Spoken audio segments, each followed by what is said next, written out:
Hi everyone, this is Kapil Sharma and आज जो आपकी क्लास है वो चैप्टर 4 से है। ये पहला टॉपिक है आपके चैप्टर का। ठीक है, और ये नया चैप्टर है चैप्टर 4। तो आज से हम स्टार्ट कर रहे हैं चैप्टर 4। अब प्रीवियस आपको हो सकता है कुछ चीजें नहीं आती हूं, जैसे कि आप लोगों ने कल मुझे बताया व्हाट्सएप में, तो उनकी क्लासेस हम देख लेंगे। ठीक है, उसको रिवाइज भी करा दूंगा मैं। बट मेक श्योर कि आप सभी जितने भी यहाँ पर हैं लाइव रहें, पूरी क्लास के थ्रू बने रहें। अगर आपको कुछ सीखना है, कुछ जानना है, तो क्लास आपको पूरी अटेंड करनी पड़ेगी यहाँ पे। और जो भी डाउट्स हैं आप मुझे आफ्टर क्लास व्हाट्सएप भी कर सकते हो, लाइव चैट में भेज सकते हो मुझे। ठीक है, और पर्सनली आप मुझसे जुड़े हुए वैसे भी हो, तो क्लास पर आप पूरा ध्यान देंगे और जो भी डाउट है आप यहाँ पर पूछ सकते हैं। तो चैप्टर 4 आपका जो है मूविंग चार्ज एंड मैग्नेटिज्म पर बेस्ड है। और आज के दो जो टॉपिक है वो क्लियर करूंगा मैं आपको, एक ऑस्टेड लॉ और एक बायो-सेवर्ट लॉ। ठीक है, ये दोनों लॉ मैं आज आपको क्लियर करूंगा। इसके पहले मैं आपको बता देना चाहता हूं कि जैसे आप लोगों ने चैप्टर 1, चैप्टर 2, चैप्टर 3 में आपने देखा कि हमने चार्ज के बारे में पढ़ा, इलेक्ट्रिक फील्ड के बारे में पढ़ा, इलेक्ट्रिक फोर्स के बारे में पढ़ा, फ्लक्स के बारे में पढ़ा। ठीक है, क्वांटाइजेशन के बारे में पढ़ा। तो ये सारी चीजें हमने तब पढ़ी जब चार्ज आपका रुका हुआ था, जब चार्ज आपका एक पॉइंट पर रेस्ट कर रहा था, मूविंग नहीं था, रेस्ट कर रहा था। ठीक है, अब चार्ज के हम जो प्रॉपर्टी हम पढ़ेंगे वो तब पढ़ेंगे जब चार्ज आपका मूव करता है। जब आपका चार्ज मूव करने लग जाता है तब क्या क्या हो सकता है, अब हम इसके बारे में जानेंगे। तो आइए सबसे पहले बात करते हैं ऑस्टेड की। ऑस्टेड एक कहा जाए फिजिसिस्ट थे, और इन्होंने पहली बार लोगों को यह बताया कि अगर किसी ओपन वायर में, अगर किसी ओपन वायर में करंट फ्लो कराया जाए, अगर किसी ओपन वायर में करंट फ्लो कराया जाए, तो उस वायर के चारों तरफ आपको मैग्नेटिक फील्ड देखने को मिलेगी। जी हाँ, मैग्नेटिक फील्ड। इलेक्ट्रिक फील्ड का तो आपने सुना है कि कोई भी चार्ज होगा आपका, जैसे प्लस क्यू चार्ज है, तो इनका सबका एक दायरा होता है, एक एरिया होता है। जिस एरिया को आप क्या बोलते हैं, जिस इलाके को आप क्या बोलते हैं, मैग्नेटिक फील्ड बोलते हैं, है कि नहीं, सॉरी, इलेक्ट्रिक फील्ड बोलते हैं। वैसे ही सिमिलरली ऑस्टेड पहले ऐसे फिजिसिस्ट थे जिन्होंने ये बताया कि अगर कोई ओपन वायर होना चाहिए, याद रखिए, अगर कोई ओपन वायर आप लेते हैं, जैसे मैं आपको बताता हूं यहां पे, एक सेकंड, अगर कोई ओपन वायर लिया जाए, सपोज करिए कि ये एक ओपन वायर है,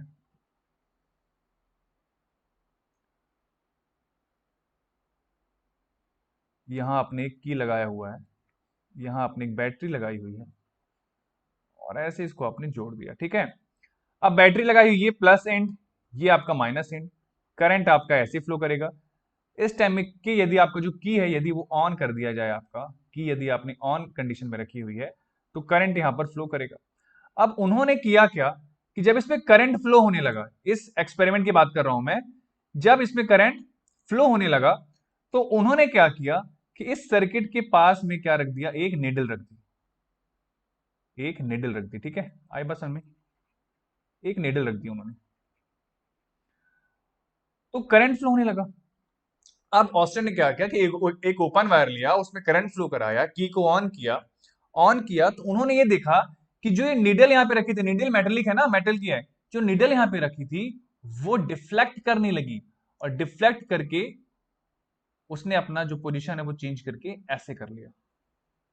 कुल मिला के जैसे ही करंट ऑन हुआ आपका, तो ये निडल नाचने लगी, है कि नहीं? तो निडल क्यों नाच रही? भाई करंट फ्लो हो रहा है ना, और निडल अगर अफेक्ट हो रही है, मतलब इसका मतलब ये कि आसपास मैग्नेटिक फील्ड है कि नहीं? क्योंकि अगर एक मैग्नेटिक निडल है तो एक जो मेटलिक निडल है तो मैग्नेटिक फील्ड के कारण ही डिफ्लेक्ट होगी। तब उन्होंने यहां पे कंक्लूजन निकाला कि इफ, यहां पे लिख देता हूं मैं आपको, कि तब उन्होंने कंक्लूजन निकाला कि when a current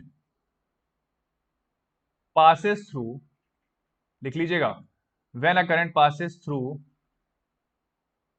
open wire, when a current passes through open wire, then it produces, then it produces a magnetic field, it produces a magnetic field। तो ऑस्टेड पहले ऐसे साइंटिस्ट थे जिन्होंने ये बताया कि यदि आप कोई ओपन वायर लेते हैं, कोई भी ओपन वायर लेते हैं, और यदि आप उसमें करंट फ्लो कराते हैं, तो वहां पर मैग्नेटिक फील्ड का इफेक्ट देखने को भी मिलेगा। उन्होंने अपने एक्सपेरिमेंट में देखा कि जो ये निडल थी, जैसे ही करंट ऑन किया गया तो निडल अपनी पोजीशन को चेंज करके कुछ इस तरीके से हो गई। कई बार उन्हें एक्सपेरिमेंट किया, करंट के डायरेक्शन को चेंज करके भी किया।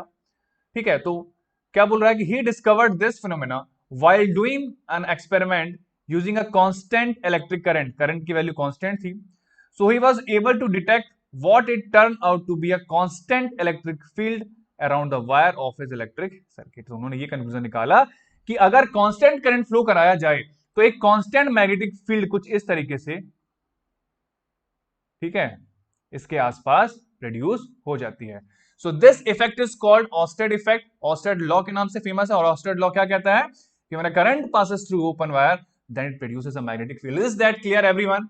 ये करंट इलेक्ट्रिसिटी का टॉपिक नहीं है, एडिट नहीं हुआ, ये चैप्टर 4 है आपका ना। Is that clear? Oersted effect confirm हुआ आपको? ऑस्टेड इफेक्ट सबसे पहले इसलिए पढ़ा रहा हूं ताकि आपको क्लियर हो जाए कि यहां से हम इलेक्ट्रिसिटी के थ्रू करंट फ्लो कराएंगे, मतलब इलेक्ट्रिसिटी के थ्रू हम मैग्नेटिक फील्ड को समझेंगे। किसी वायर में जब आप करंट फ्लो कराओगे तो उसमें से जो मैग्नेटिक फील्ड प्रोड्यूस हो रही है हम उसके बारे में स्टडी करेंगे। अब बात आती है ऑस्टेड की। ऑस्टेड ने ये तो बता दिया कि यार अगर वायर एक ओपन वायर है उसमें करंट फ्लो कराओगे तो उसमें से मैग्नेटिक फील्ड प्रोड्यूस होती है, उसने अपने एक्सपेरिमेंट में ये भी दिखा दिया। लेकिन उन्होंने ये नहीं बताया कि इस मैग्नेटिक फील्ड की वैल्यू क्या होगी, कितना करंट देने पर कितना मैग्नेटिक फील्ड जनरेट होगा, ये वो बताया ही नहीं। तो इस एक्सपेरिमेंट को आगे बढ़ाया बायोसेवर्ट ने, ठीक है, इस एक्सपेरिमेंट को आगे बढ़ाया बायोसेवर्ट ने। और बायोसेवर्ट ने एक इक्वेशन बनाई जो ये बताता है that the magnetic field produced due to a current carrying segment, this segment is taken as a vector quantity known as the current element. Biot Savart ऐसे पहले साइंटिस्ट थे जिन्होंने एक करंट कैरिंग सेगमेंट या एलिमेंट के कारण यह बताया कि अगर कोई एलिमेंट है, कोई वायर है, उसमें से अगर करंट फ्लो हो रहा है तो उसमें से जो मैग्नेटिक फील्ड जनरेट होगा उसकी वैल्यू क्या होगी। आई बात समझ में? हाँ या ना? तो चलिए इनका एक एक्सपेरिमेंट देख लेते हैं।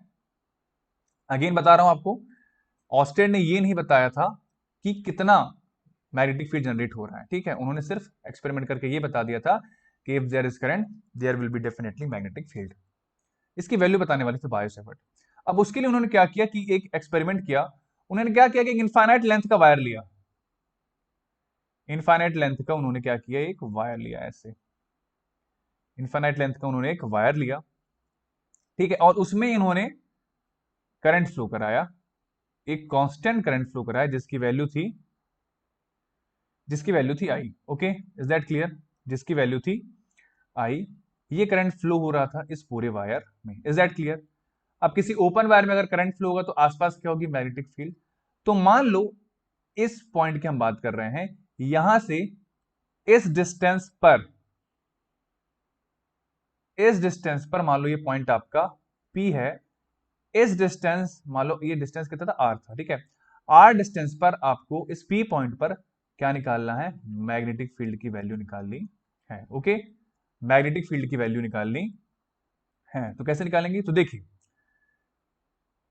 टॉपिक का नाम डाल देता हूं यहां पे, बेटा नोट्स बनाते जाना, ठीक है। टॉपिक का नाम आपका यहां पे है magnetic field due to small current element at point P,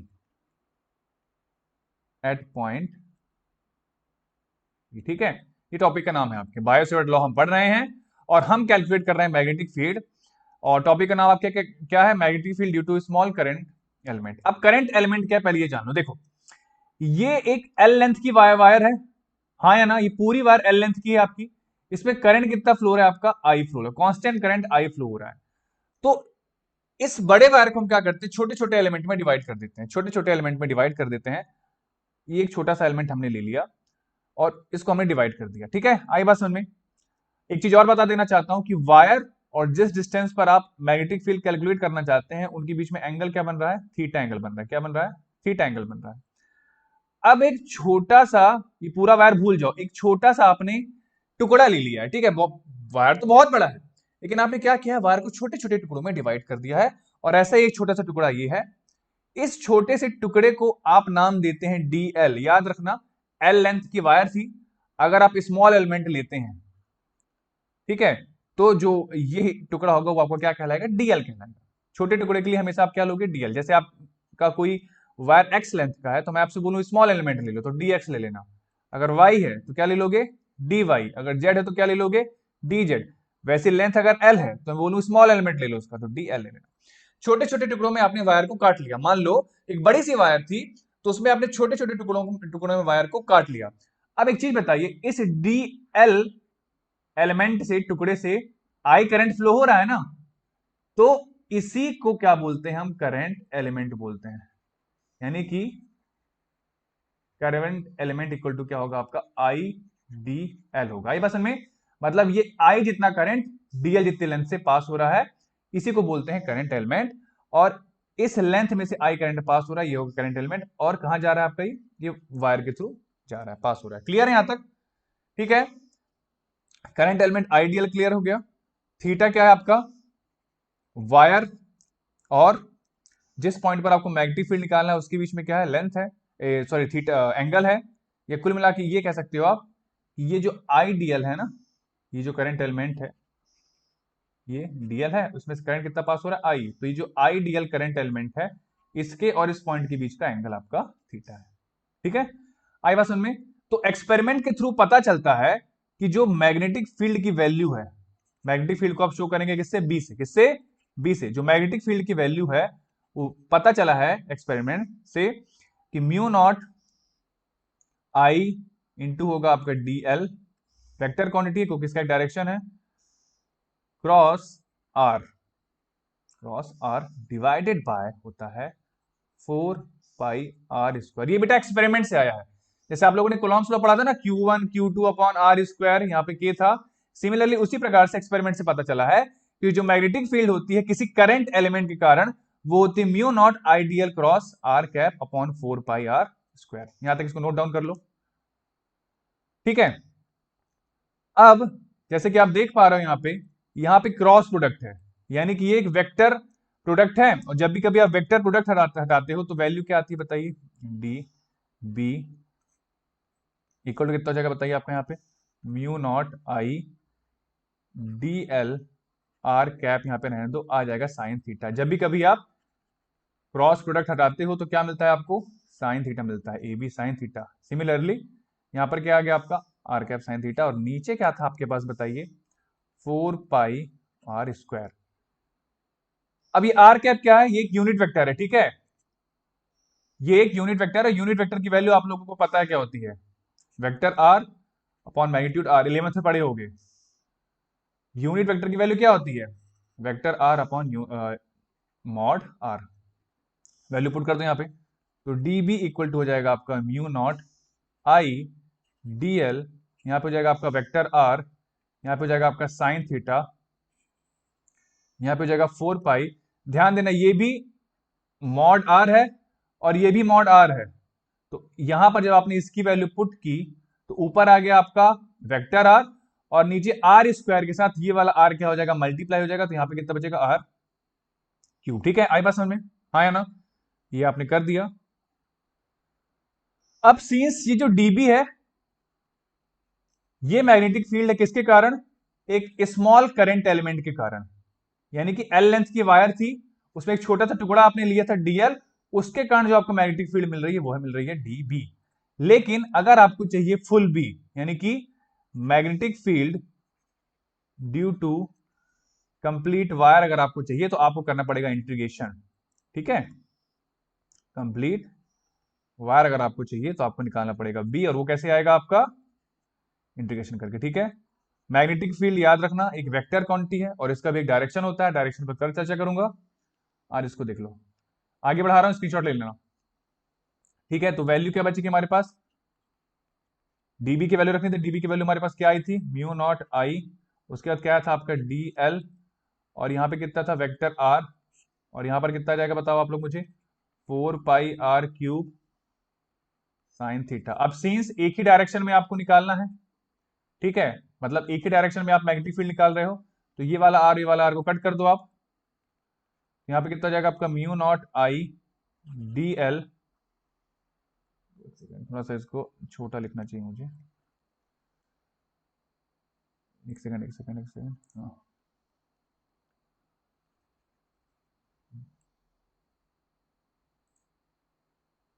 तो यहाँ पे आ जाएगा आपका mu not I D L, यहाँ पे क्या बचेगा आपके पास, सिर्फ और सिर्फ साइन थीटा, डिवाइड बाय कितना बचेगा आपके पास, 4 पाई आर स्क्वायर, ये आपके पास बच गया। अब यहाँ पर कुछ चीज आपको बता देता हूं, आई डी एल आप लोग जानते हो क्या है, ये एक करंट एलिमेंट। दूसरा जो है थीटा क्या है, वो एंगल है, किसके बीच में, एंगल बिटवीन पॉइंट जो कि पी पॉइंट था एंड वायर और पॉइंट के बीच का एंगल था। इसके अलावा जो म्यू नॉट है, हाँ ये जो म्यू नॉट है इसको भी आप लोग जान लो, म्यू नॉट आपका है परमिएबिलिटी। जैसे एप्सिलॉन नॉट पढ़ा था ना आप लोगों ने इलेक्ट्रिक फील्ड के लिए, जैसे एप्सिलॉन नॉट होता है ना, वैसे ही मैग्नेटिक फील्ड के लिए होता है आपका म्यू नॉट, और इसे आप बोलते हैं परमिएबिलिटी ऑफ फ्री स्पेस। बात करें इसकी वैल्यू की, तो जो म्यू नॉट की वैल्यू होती है, यहां से देख लो, जो म्यू नॉट की वैल्यू होती है वो होती है आपके पास 4 pi into 10⁻⁻⁷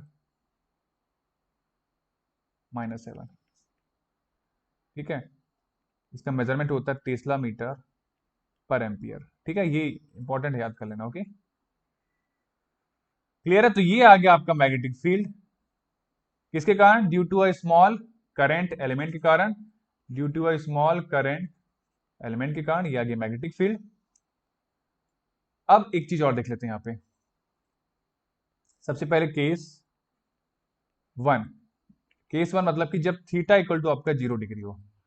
theta equal to 0 degree के कहने का मतलब ये है कि ये जो थीटा है, मतलब वायर और पॉइंट के बीच का अगर एंगल कितना हो, 0 डिग्री हो, मतलब ये जो डिस्टेंस है, तो ये डिस्टेंस इधर ना होके एक्सिस की तरफ हो, तब ना 0 डिग्री बनेगा।